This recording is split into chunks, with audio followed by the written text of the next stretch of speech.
Gente, primeiro, dar parabéns a todos nós que estamos aqui, tentando ser essa metamorfose ambulante aí que Raul Seixas falou, certo? Sempre tentando mudar, ganhar mais conhecimento para formar nossa opinião. Nós estamos em março, dia 8, comemoramos o Dia Internacional da Mulher. E para nós, março é o mês de luta da mulher trabalhadora. E na mesma linha das atividades que nós fizemos no ano passado, também alusiva a essa data, nós colocamos que tem muita coisa ainda para conquistar. A gente tem conquistas a serem comemoradas, mas a gente tem muito a avançar no combate à opressão à mulher. Ainda tem muita coisa para fazer.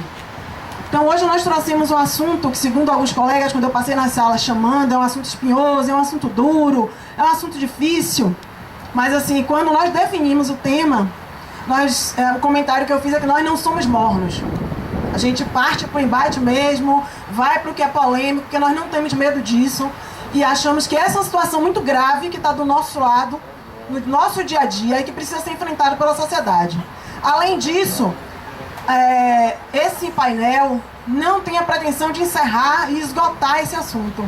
Na verdade, é para disparar essa conversa, essa discussão, e que essa reflexão a gente leve para os nossos colegas de trabalho, para os nossos familiares, para as discussões com os amigos, e principalmente uma reflexão individual, para que a gente consolide, ou quem sabe até mude a nossa posição, mas com o máximo de informação possível.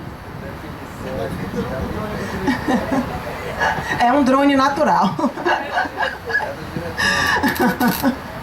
Então, assim, parabéns mais uma vez a todo mundo que está aqui e que estejamos com mente e coração abertos para ouvir todos os posicionamentos e finalmente embasar realmente essa nossa reflexão.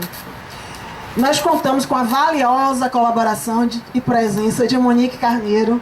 Ela é enfermeira, mestre em saúde comunitária pelo Instituto de Saúde Comunitária da UFBA, representante do movimento Mulheres em Luta, que tem muita coisa pela frente aí para conquistar. E o tema da dissertação de Monique foi Largada Sozinha, mas Tudo Bem. Paradoxos da experiência de mulheres na hospitalização por aborto em Salvador, Bahia, Brasil. Exatamente o tema do nosso painel. Então a gente vai fazer, vou passar a palavra para a Monique, ela terá 30 minutos para dissertar sobre o assunto. Depois a gente vai abrir com intervenções de todos, espero, 5 minutos para cada pessoa, e aí Monique vai respondendo aos questionamentos, as pessoas vão se posicionando e aí a gente tenta avançar no debate, ok? Monique, muito obrigada pela presença. Gente, boa tarde. Eu agradeço o convite. Fico muito feliz de estar aqui um pouco podendo falar com vocês sobre um assunto que me apaixona muito, que é a questão da luta das mulheres, né, pelo direito de poder escolher.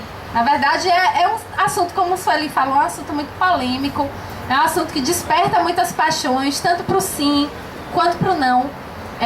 Mas eu espero que a gente aqui possa, de fato, fazer um debate respeitoso, né, com base em evidências científicas, e que a gente possa, acima de tudo, sair daqui com um pouquinho mais de conhecimento e com um pouquinho mais de aprofundamento na discussão. Porque, em geral, esse espaço de discussão sobre o corpo da mulher, sobre os seus direitos, né, sobre a saúde sexual e reprodutiva, geralmente esse é um espaço negado pra gente.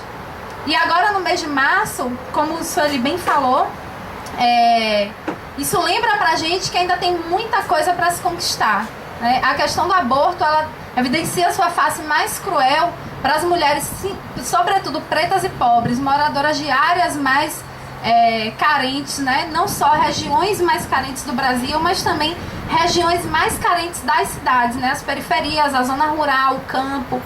Então, é importante que a gente tenha esse espaço. Agradeço muito o convite, saúdo a presença de todas as trabalhadoras do Judiciário Federal e também a presença dos homens, porque é importante que os homens nesse debate, eles também passem, né, a conhecer esse assunto e muitas vezes também a se responsabilizar mais sobre o tema dos direitos sexuais e reprodutivos, porque não compete só à mulher o controle sobre a reprodução, o refletir sobre o que é o aborto. O homem também participa de uma gravidez e muitas vezes ele fica de fora desse tema.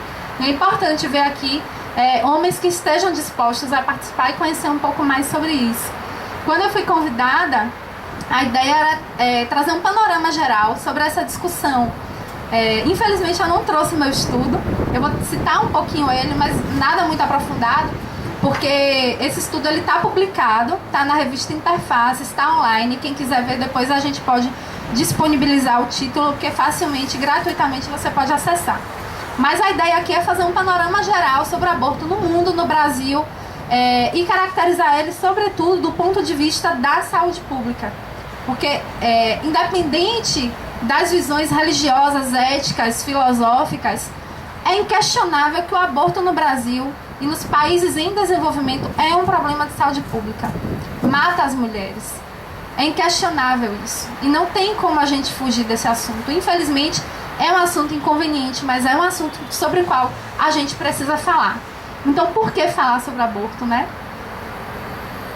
O aborto, ele não é um assunto novo, ele existe desde a antiguidade, ele já é assunto pisado, repisado, sempre presente na vida das mulheres e dos homens, mais na vida das mulheres, porque é um assunto que acaba caindo mais nos nossos ombros. Mas ele, apesar de ser documentado, ele nem sempre foi visto como um problema, digamos assim, como o horror, nem sempre teve uma condenação social em torno da prática do aborto, né? Houve épocas em que algumas sociedades tinham leis e, digamos assim, formas de lidar com a prática do aborto de maneira mais permissiva. Em outras épocas, sobretudo no desenvolvimento dos estados-nação, das formações dos primeiros países, o aborto passou a ser mais criminalizado, mais perseguido, porque esses estados precisavam formar exércitos, né? E como é que se forma exércitos? Nascendo gente. E nascendo gente pertencente a camadas sociais mais baixas, né? Não pessoas da nobreza que iam ser soldados e funcionários a serviço dos estados que estavam se formando. E, em contrapartida, em momentos que esse excedente populacional trazia, digamos assim, riscos à soberania nacional, à manutenção daquele dirigente, seja imperador, um rei, um déspota, no poder, muitas vezes essas leis foram, não só a lei, mas a conduta social em torno do aborto também foi mais relaxada, né? A própria igreja, ela durante muito tempo não tinha um posicionamento único sobre a questão do aborto. Santo Agostinho, inclusive, defendia que até o 40º dia de vida, o embrião não podia ser considerado vivo, ele não tinha alma. Então é um assunto controverso, é um assunto polêmico, mas que só começa a aparecer uma condenação social dessa prática com a associação mais forte entre igrejas, sobretudo, digamos assim, de matiz cristã, e os estados-nações, né, que precisavam formar seus exércitos não só bélicos, mas também exércitos de trabalhadores para produzir as riquezas nacionais. O assunto do aborto também está muito ligado à questão do patriarcado, do machismo, do controle do Estado sobre o corpo das mulheres, né? As mulheres sempre foi designado o papel de ser mãe, de ser a cuidadora. Então o aborto, por mais que faça parte da vida da mulher, ele vem dizer que, será que tem alguma coisa que impede que as mulheres exerçam sua maternidade? Eu acho que a grande questão do aborto também reside nessa pergunta, né? O que é que impede que as mulheres estejam exercendo sua maternidade de maneira autônoma, plena e digna? E aí, a questão do machismo vem sempre lembrar a gente que o lugar da mulher é o lugar de ser mãe, é o lugar da casa. Mesmo que a gente já tenha conquistado espaços fora, a gente sempre é questionada sobre a nossa capacidade intelectual, sobre a nossa capacidade profissional, sobre a nossa capacidade política, sobre a nossa capacidade de ocupar espaços que historicamente foram ocupados por homens. Então o machismo, no tema do aborto, sempre vai lembrar pra gente, você não pode abortar, porque mulher é pra ser mãe, o corpo dela foi feito pra ser mãe. E aí o aborto dá essa quebra, né? Essa obrigação social de ser mãe é questionada com a prática do aborto, que é uma prática comum à vida das mulheres reprodutivas. Os últimos estudos apontam isso, a gente vai ver mais pra frente. Assim como a gravidez, o parto, o puerpério, a menstruação, o climatério, concepção e anticoncepção e aborto sempre foram elementos complementares e presentes na vida das mulheres. Por exemplo, muito comum no interior e nas comunidades mais carentes a gente ouvia o chá que faz a regra descer, que faz a menstruação descer, reguladores da menstruação. As mulheres mais antigas, né, as mulheres mais velhas sabem o que é isso. E muitas vezes são práticas abortivas que as mulheres mais comuns, elas não acham que são práticas abortivas, não encaram como práticas abortivas e aceitam socialmente, né? Mas é para ilustrar um pouco como isso está realmente enraizado no nosso cotidiano. O aborto não é um assunto estranho. É importante também a gente partir desse ponto de vista, né? Que é uma prática social. É uma prática social muito disseminada. Apesar de no Brasil ser considerado crime, em boa parte do mundo ser considerado crime,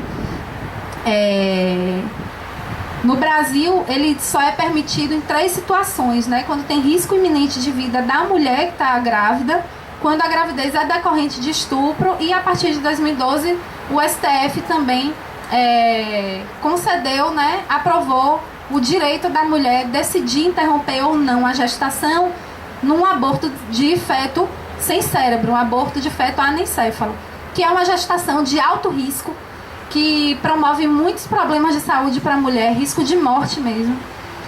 E que horas depois do parto, quando o parto acontece quando a gravidez chega ao fim, que acontece o parto, o bebê ele não sobrevive mais que algumas horas ou 2 dias, ele não sobrevive, porque sem cérebro as pessoas não sobrevivem. E o feto anencéfalo é justamente isso, né? Essa situação. Apesar da lei, o aborto continua sendo uma prática amplamente difundida e amplamente realizada no país e no mundo.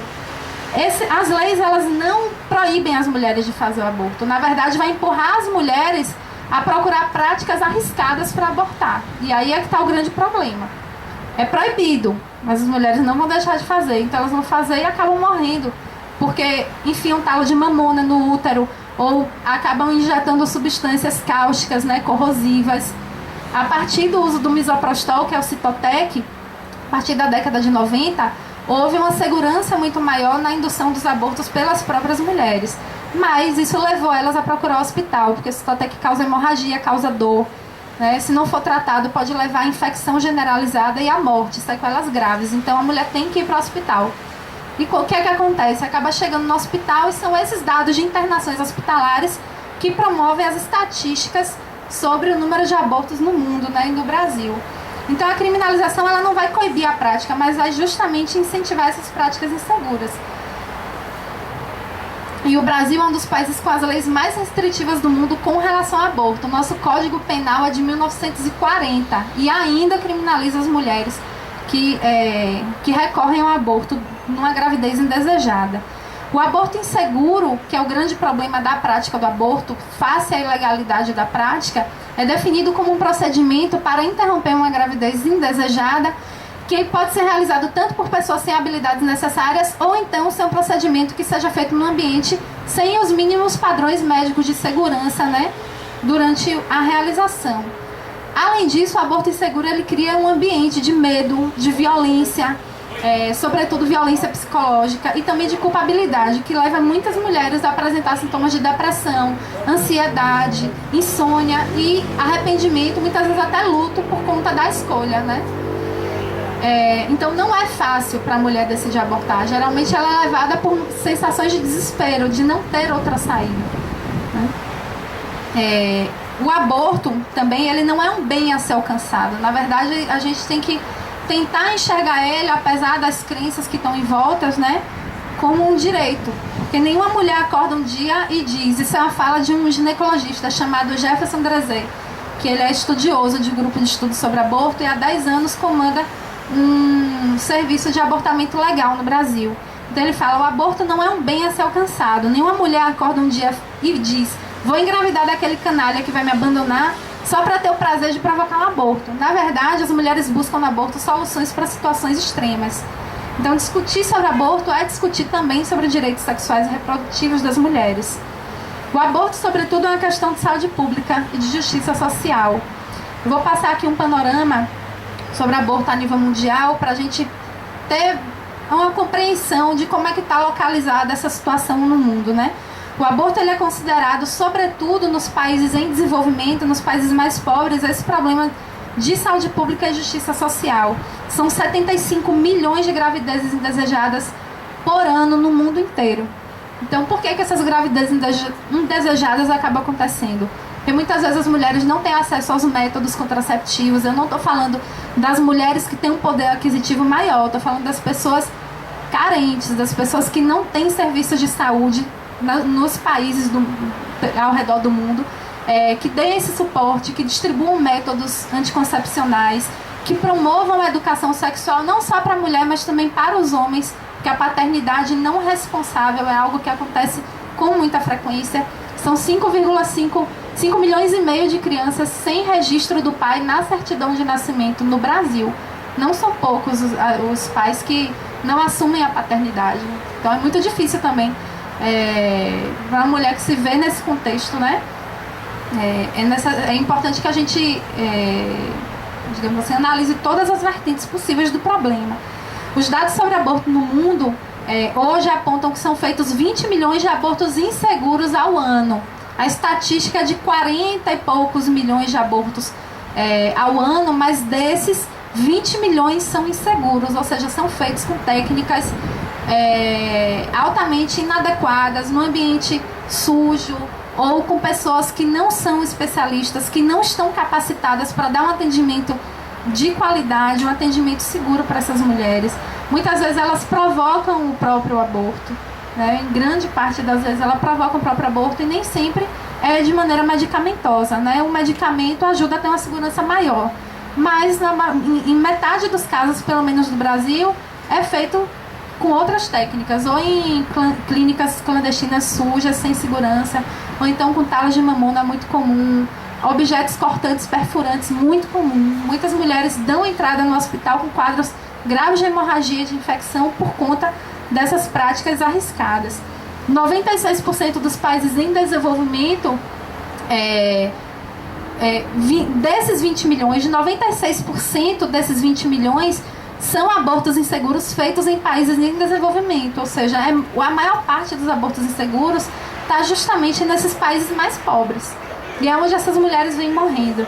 Milhares delas ficam com sequelas graves, como perda do útero, perda das trompas, perda dos ovários, infertilidade. Chega a ser 25% dos casos de infertilidade no Brasil são causados por um aborto inseguro, um aborto mal feito, sem segurança. Anemia profunda, dor crônica, e no mundo inteiro 70 a 80 mil mortes de mulheres por ano devido ao aborto inseguro. Só que essas mortes, elas não estão democraticamente espalhadas no globo terrestre. Elas têm um local. E esse aqui é o local. Dê uma olhada no mapa. É América do Sul, América Central, África, uma parte da Ásia, Oriente Médio, um pedacinho bem pequenininho ali na Europa, mas é bem pequenininho. Então, por que que as mortes por aborto e por que que a taxa de abortos inseguros é maior nesses países pobres? Há uma associação muito grande entre pobreza e aborto inseguro. E a gente não pode assumir uma postura negligente, né, de fechar os olhos e achar que não tem nenhuma relação. Tem relação. A proibição do acesso ao aborto seguro está matando as mulheres, sobretudo nesses países, né? Esses países em vermelho, amarelo, laranja são os países que têm restrições ao acesso ao aborto legal. Esses países em verde, aqui no hemisfério norte, né, no hemisfério norte como um todo, e ali a Oceania, a Austrália, né? Eles são países que liberam aborto, onde a taxa de mortalidade das mulheres é bem pequena. 58% dos abortos inseguros são feitos no continente africano, 17% na América Latina e Caribe, 9% na Ásia, 5% na Europa. E o restante, 7%, no resto do mundo. Então, é muito discrepante, né?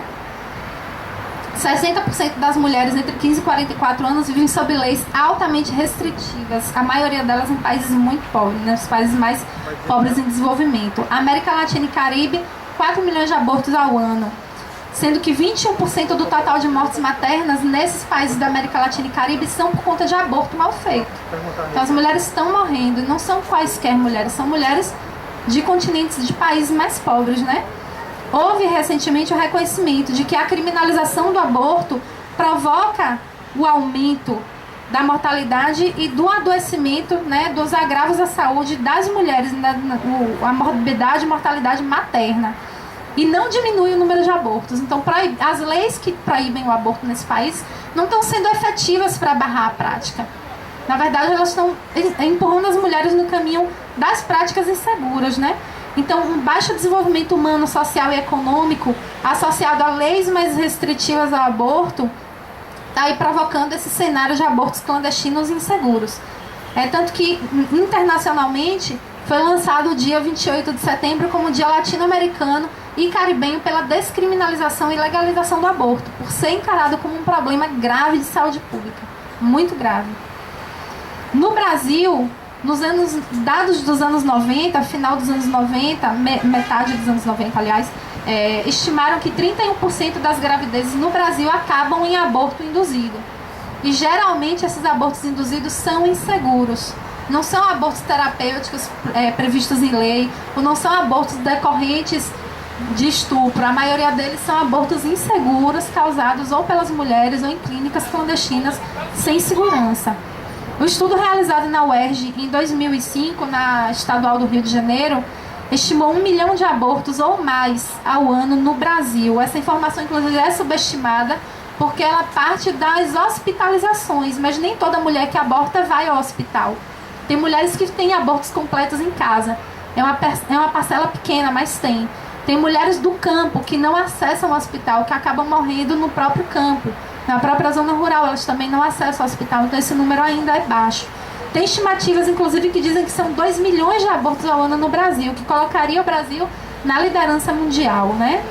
Entre 95 e 2007 foram 3,1 milhões de curetagens devido ao aborto incompleto no Sistema Único de Saúde. É o segundo procedimento cirúrgico mais realizado no Brasil, com 238 mil internações ao ano, por complicações de aborto, por hemorragia, infecção generalizada, perda do útero, infertilidade, com gasto no Sistema Único de Saúde de mais ou menos 35 milhões de reais ao ano.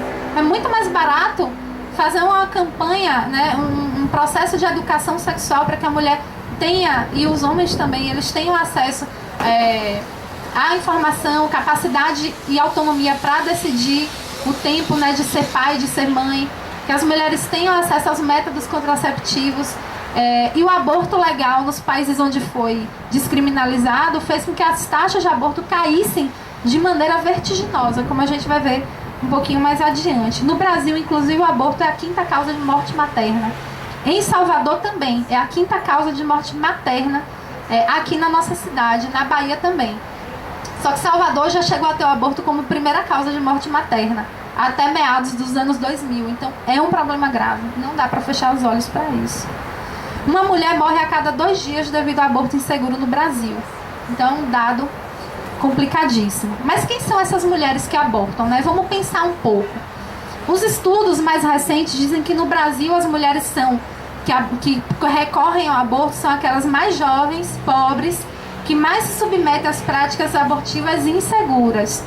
Mas mulheres de classe média alta e mulheres ricas também abortam. Qual é a diferença nesse caso? Que as mulheres ricas fazem isso com mais segurança. E isso tem provocado a morte de mulheres mais pobres, né? Sobretudo as negras. Fatores como o menor acesso das mulheres aos serviços de saúde, informações sobre direitos sexuais e reprodutivos, relações assimétricas de gênero, que muitas vezes impedem as mulheres de usar métodos contraceptivos, e de poder na família e com os companheiros, levam à predisposição dessas mulheres ao aborto inseguro, num contexto de alta restrição da sua autonomia e de decisão sobre sua reprodução, que ainda é muito tutelada pelos médicos, pelos parceiros, pela família, pela sociedade como um todo. A pesquisa mais recente que mapeou o aborto no Brasil, chamada PNA, uma pesquisa pioneira, foi feita com técnica de urna, ou seja, foi diretamente às mulheres, não foi feita no hospital com mulheres que abortam, foi feita com mulheres na rua, mulheres residentes em áreas urbanas, escolarizadas. Detectou o seguinte perfil, já eu leio. O perfil do aborto no Brasil é 1 em cada 5 mulheres até 39 anos, alfabetizadas e residentes em área urbana, afirma já ter abortado. Isso significa 5 milhões de mulheres no Brasil já realizaram aborto. É raro o acontecimento de um aborto? Não é raro, não é esporádico. 60% dessas mulheres tinham até 29 anos. Ou seja, essas mulheres, elas estão no pico da sua vida reprodutiva. Elas não abortam porque querem interromper o início de chegada dos filhos. Na verdade, 80% delas já têm filhos e tem alguma religião. Ou são católicas, ou são evangélicas, espíritas. Elas têm uma religião, frequentam a igreja. São mulheres como eu, como vocês aí sentadas, como minhas irmãs, minha mãe. São mulheres comuns, como nós, que estão recorrendo ao aborto, né? Metade delas teve de ser internada por conta de complicações do aborto. E metade delas também usou medicações para interromper a gravidez por conta própria. Os abortos são mais concentrados em faixas menos escolarizadas e que ganham menos também, que tem menos direitos trabalhistas, salários menores. 26% delas tem pelo menos o ensino médio, ou seja, as outras têm menos que o ensino médio, às vezes menos que o ensino fundamental. E aqui não foram contabilizadas as não alfabetizadas. Aqui é um infográfico só para a gente ter um pouco da distribuição ali por idade, né? As católicas, as protestantes evangélicas, 64% delas são casadas, 80% têm filhos. Então, não é para não ter filhos, às vezes não quer ter mais filhos do que aquilo, né? Um controle, enfim. Mais tarde a gente vai ver um pouco sobre essa questão dos motivos, né? Aborto no Brasil também tem muito a ver com raça e classe social. Nesse contexto de legalidade, o aborto evidencia muito as desigualdades sociais, as desigualdades raciais, as desigualdades regionais dessas mulheres que estão buscando o aborto como alternativa, né? As mulheres dos estados do Nordeste e do Centro-Oeste possuem mais que o dobro de risco de aborto inseguro do que aquelas residentes na região Sul. O Nordeste tem as maiores taxas de mortalidade por aborto e as menores taxas de redução das mortes por aborto. Então, são as mulheres que morrem mais e que, apesar do aborto ter uma tendência de declínio, no Norte e no Nordeste, essa taxa de declínio é menor do que em outros estados, né, em outras regiões do Brasil. As mulheres negras, elas têm 3 vezes mais chances de morrer num aborto inseguro do que as mulheres brancas, devido às condições socioeconômicas desfavoráveis, o racismo estrutural. Né? Não é questão de mérito, o quanto eu vou estudar que vai me fazer ter uma boa vida, uma condição. O marcador raça, ser negro, ser negra no Brasil, também promove mais riscos à saúde, também promove mais dificuldade de acesso, também promove mais risco de estar sendo exposta aos riscos de um aborto inseguro, né? E, sobretudo, as mulheres mais jovens. Então, o aborto ele acaba mostrando sua face mais perversa para as mulheres pretas, jovens e pobres, moradoras de regiões carentes, de bairros periféricos, né? Aqui é o mapa do aborto no Brasil. Não dá para ver direito, mas as áreas mais escuras que estão localizadas aqui, norte do Brasil, aqui toda a faixa do Nordeste, um pedacinho aqui do Centro-Oeste, onde tem as maiores taxas de aborto por nascido vivo, né? Então são sempre as regiões mais empobrecidas. As mulheres mais carentes, que são a maioria, as mulheres trabalhadoras, as moradoras de áreas mais pobres, recorrem a métodos arriscados, né? Como eu tinha falado, o Citotec ajudou a reduzir as complicações, mas obriga as mulheres a procurar o hospital. Elas são atendidas sobretudo na rede pública, isso já faz parte do meu estudo, no SUS. E as estimativas de aborto são mensuradas a partir dessas internações. No hospital, que não é qualquer hospital, é uma maternidade. Elas são atendidas na maternidade e são postas a conviver com mulheres que tiveram bebês, postas a conviver com mulheres que vão ter bebê. Então pense no sofrimento psicológico que essas mulheres também são expostas, né? Um alto sofrimento.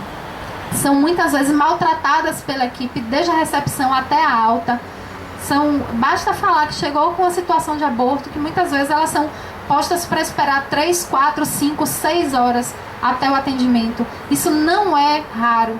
Isso acontece em Salvador, acontece em Recife, acontece no Maranhão, que foram as cidades onde essa pesquisa da qual participei foi realizada. E acontece muito aqui, nos hospitais, nas maternidades da rede pública, né? O tom muda, mesmo que ela esteja com hemorragia, que é uma situação de emergência, tem que ser atendida imediatamente, ela é posta para esperar. Basta dizer que está com aborto. E não precisa ser um aborto provocado. Mesmo que ela esteja com um aborto espontâneo, ela pode muitas vezes ser vítima constante de suspeição. Não são raros os casos de mulheres com abortos espontâneos que chegam no hospital e são julgadas que fizeram aborto. O médico pergunta, é melhor você falar a verdade, porque se você mentir vai ser pior. Se você mentir eu descobrir vai ser pior. Você fez, está sentindo dor, agora você tem que aguentar. Como se o papel dos médicos, dos profissionais de saúde, fossem punir essas mulheres. Na verdade, o papel deles é acolher, atender sem julgamentos e dar conta de um atendimento de qualidade para reverter o quadro de saúde, né? E não punir. Isso não é